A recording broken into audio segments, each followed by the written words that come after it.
Chineke eze Chijioke Abiama, ekele gị n'imere m ihe na-emere m na nke ị ga-emere m. Biko ụmụ nwa niile soro m kene Chineke n'aha Jizọs.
Biko Chukwu, chebe m, dube m, gọzie m papa, eze n'igwe gọzie m, ka m wee bụrụ ngọzi dịrị ụmụ Chukwu.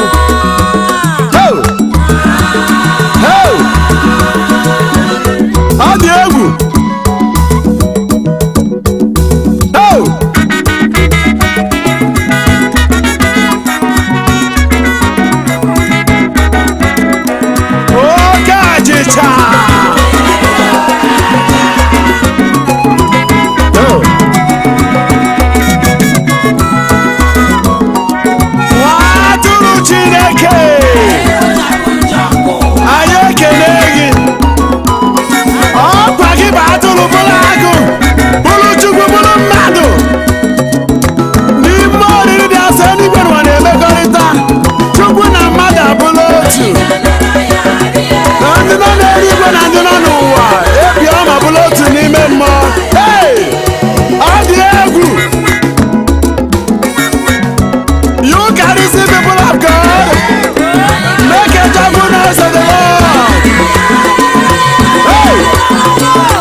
Jesus.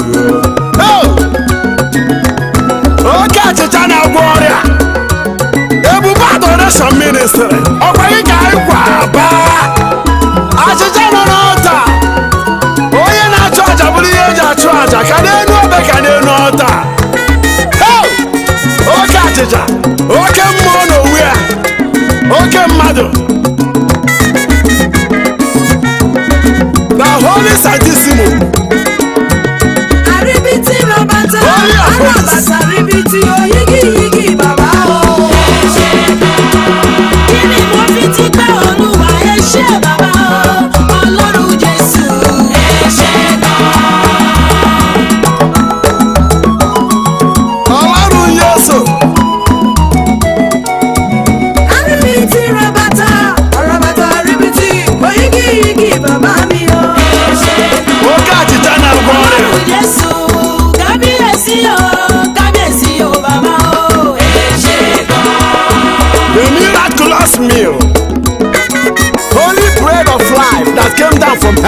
revelation. Achịcha abụrụzikwa achịcha, ọ na-abụzila arụ Jizọs. Obesi ebere rugharị, mmanya abụrụzikwa mmanya, ọ na-abụla ọbara Jizọs. And in Luke 22:20, say, this is my blood, the blood of the new and eternal covenant. Oh. In Matthew chapter 26:26, he said, this is my body, take and eat. Nke a bụ arụ m, nke a bụ ọbara m. Ọ bụ n'ime ahụ na ọbara Jizọs a ka ndụ dị. N'ime ya ka nwaanyị aga na-ekuru ejima. N'ime ya ka ọrụ ebube niile dị. N'ime ya bụ isi odido nsọ anyị. Ahụ na ọbara Kristi, chekwa ụka gị, chekwa ndị otu Kristi, gọzibe anyị. Ọ bụ gị bụ nri nke ndụ ebe ebe, our viaticum. Upon you I shout, holy, holy, holy is the Lord. Woo!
Child of God.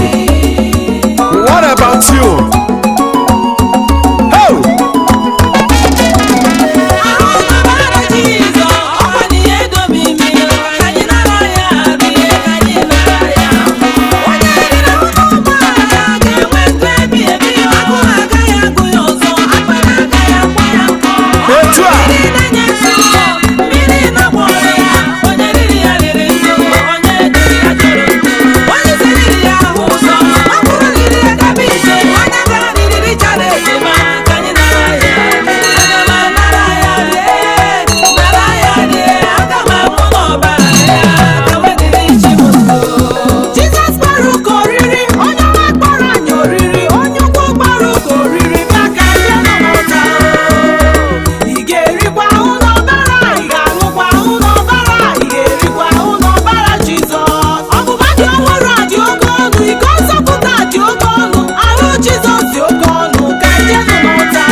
Receive him.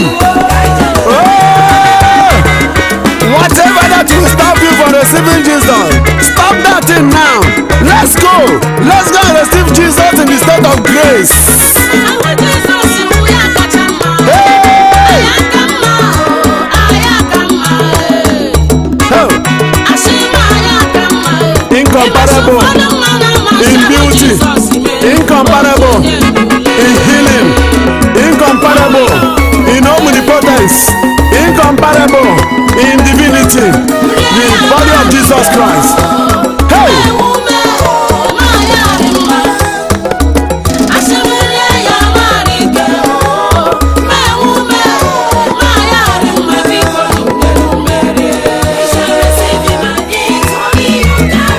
Jesus in the Eucharist. The LCA of my life. The body and blood of Jesus. Oh.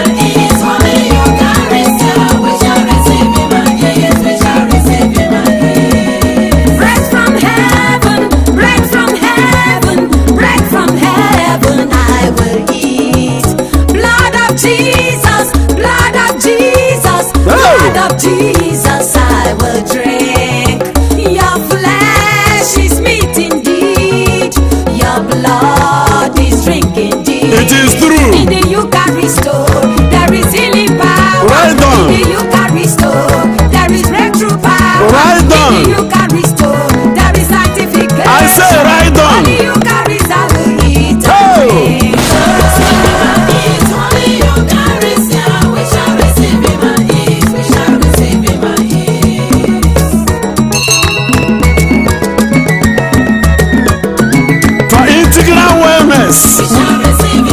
We must receive the Eucharist.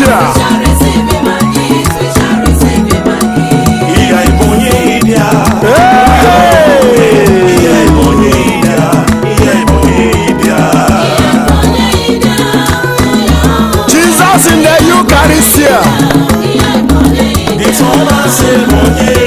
We worship you in Efik language. The people of Efik are honoring you. Oh!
In Psalm 149 verse 3, in Psalm 150 verse 4, we shall sing and dance unto the Lord, for the Eucharist is the Lord of Lords and the King of Kings.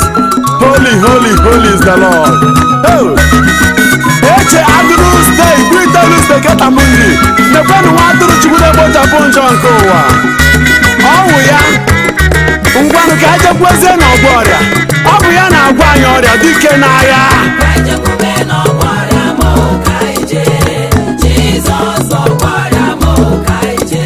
Matthew 11:28. I say, come to me, all you who labor and are overburdened, and I will give you rest. Come, let's go to him. He will unburden our infirmities and grant us his healing.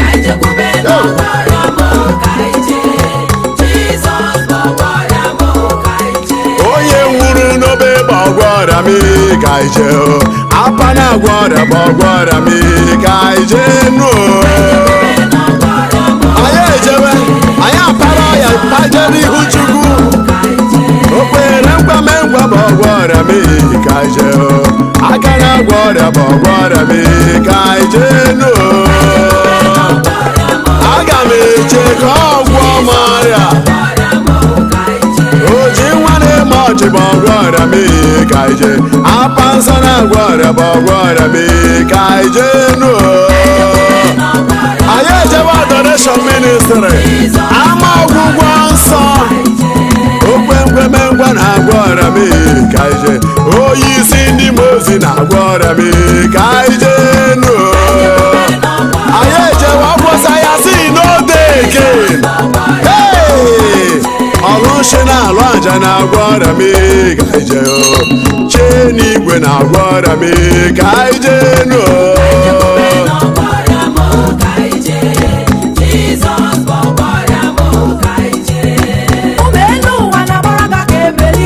Ọ dịghị ọrịa nyere gị n'ọgwụgwọ chiwe mmadụ lee.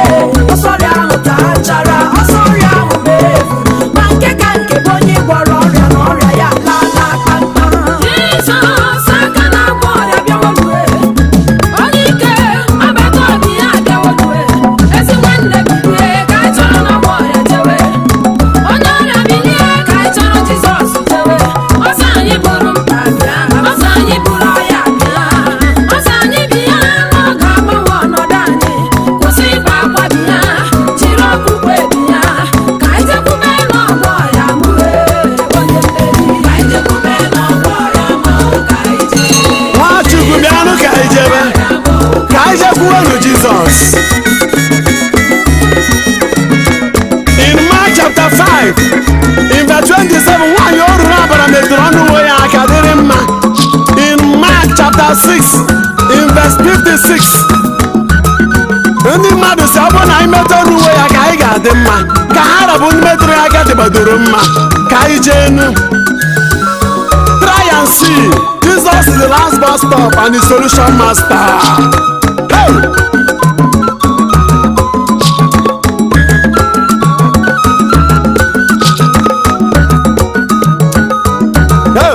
Ọkwa ihe a na-ekwu ka a na-eme. Enwere isi nke na-agba mme, akụkụ na-agba ọbara, Calvary, Calvary, Calvary, abode of healing, abode of miracle.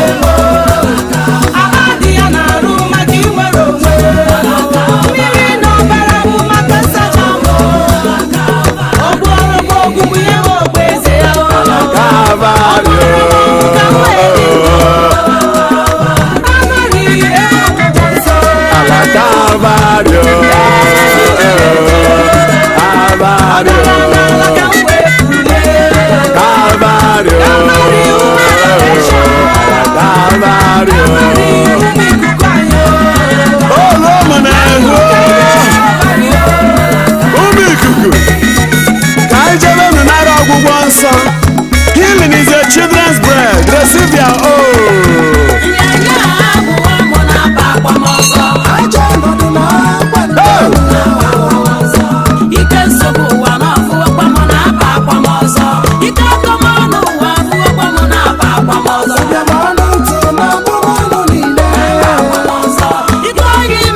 Throw it away, throw it away, throw it away. Hand it over to Jesus.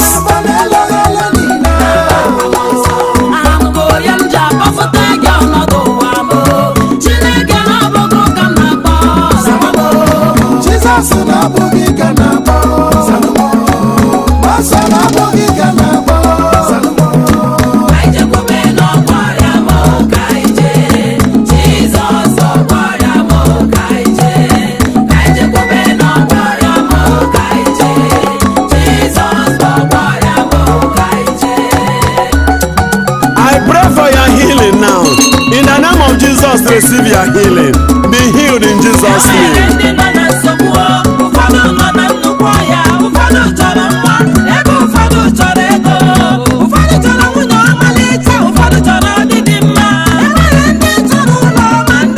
Receive your healing in Jesus' name. Receive your healing miracle in Jesus' name. Receive your healing in Jesus' name.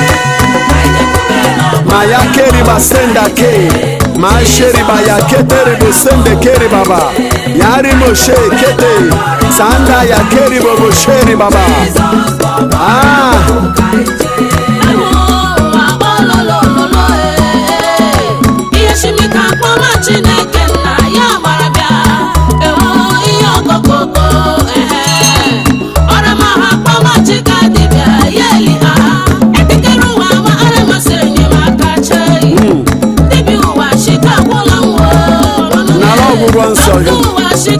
Nwachukwu nara ọgwụgwọ nsọ n'aha Jizọs.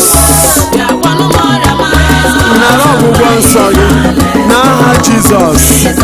Onye ọrịa nara ọgwụgwọ nsọ. Receive your healing now. Maya keribo sende kete moshe. Erima senda ke.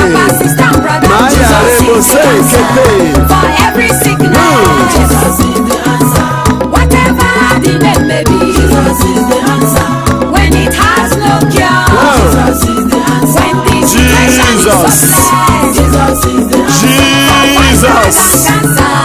Jesus. When the pain is too much, Jesus. Jesus.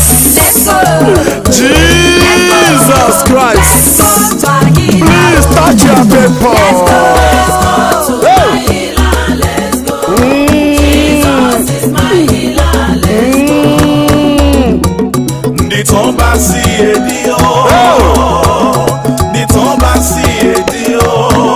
Jesus. people. Don't so believe Jesus. Jesus anodiko udomo yanyika kembiko udomo yanyika.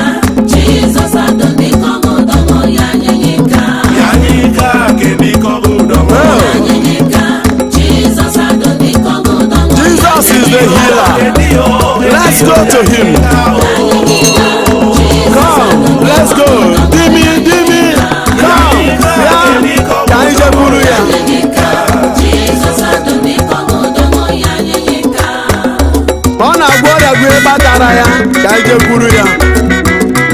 Because Jesus, because ibe mu chekwaba mu. Because ibe mu chekwaba mu Jesus. Mbe mmanwu na bamba n'ibe oge ma ma bịa chebome. Chebem Chukwu. Ebube mbara igwe n'ibe oge ma ma eze m Jesus ebube adoration n'ibe oge ma ma bịa chebe m oyi. Chebe anyị. Eze Jizọs onye ọma, eze Jizọs onye ọma, eze Jizọs onye ọma, eze Jizọs onye ọma. Ije nwa ọkụkọ adịghị eme mma Chukwu. Chebe anyị n'aka ndị ada afọ ọnụ. Ndị mere n'iru gwa mpịtị n'azụ. Erika Chineke. Eweziga gị n'ụzọ nke anyị ekpoma. Please Lord, fight our battles. Holy God. As in the days of David, Joshua, Caleb, and people of old fight our battles. Hey! A na-eji ije ọjọọ ka echebe ụmụ Chukwu. Obido igwe mee ha ka ha cheketekwa ije n'ụwa ije echebe ha. Ahụ ka ndị isi na-aja jere tapu n'osimiri ntọọ oji ije ichebe onwe gị n'ije tụfịa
nabata Kraịst, nabata Chukwu na ndụ gị, maka na Nwachukwu bụkwa ọkụ juru ebube ka uwe. Onwekwa ihe ga-emetenwu ya. Chi ya na-eche ya nche. Ihe ọjọọ niile mere ga-anachiere gị. Na Proverbs 20:27 na Sirach 27:26 ịna ị mara ị ga-adakpu n'ime ya. Ọmụmụ Chukwu a ha ga-enwere onwe ha. Na Isaiah 14:2 our captors shall become our captives. And in the book of Isaiah 49:25 even the captive of the mighty shall be delivered. Nwachukwu ya m na-agwa gị bụ nọsi ike n'ime Chukwu. Asị m ihe ọma meketekwa n'isi gị. Ihe ọma meketekwa n'isi gị Nwachukwu. Ihe ọma meketekwa. Ọnụ kwuru nje kwuzie mma n'aha Jizọs.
gọzibe anyị biko Chukwu chebe anyị gọzibe anyị ọpụpụ na mbata anyị.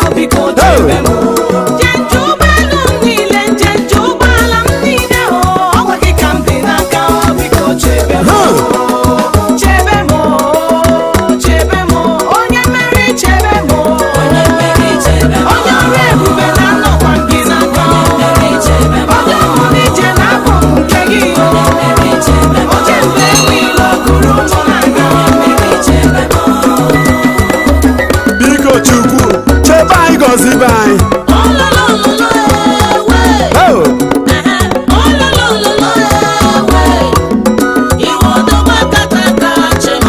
Odogwu akataka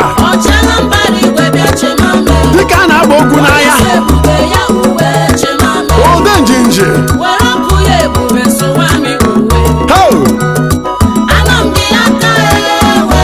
ebube chebe anyị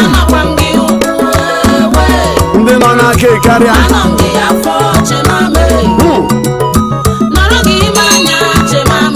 We are the apple of your eyes. Gwọrọ anyị agwọrọ.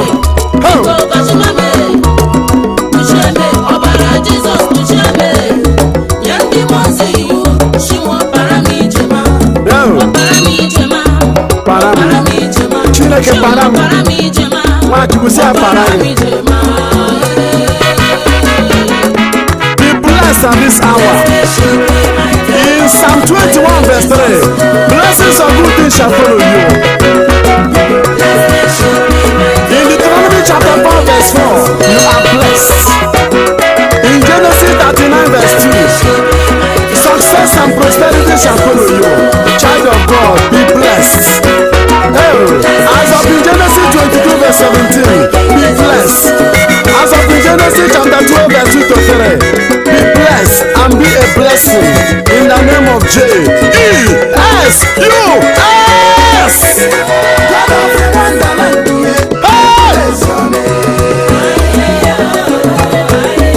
Aya na gwano n'ebe amangazi. Ihe ọma bịa.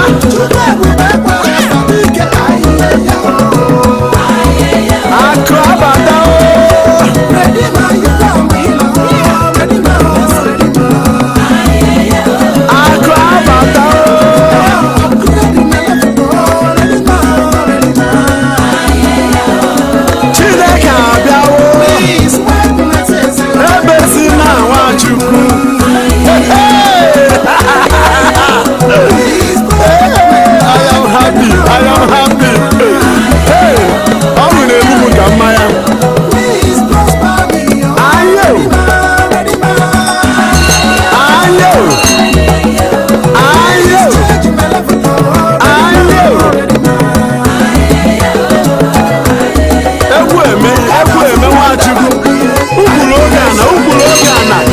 Tere ngozi were egwu mede Chineke obi, were egwu mede ya obi.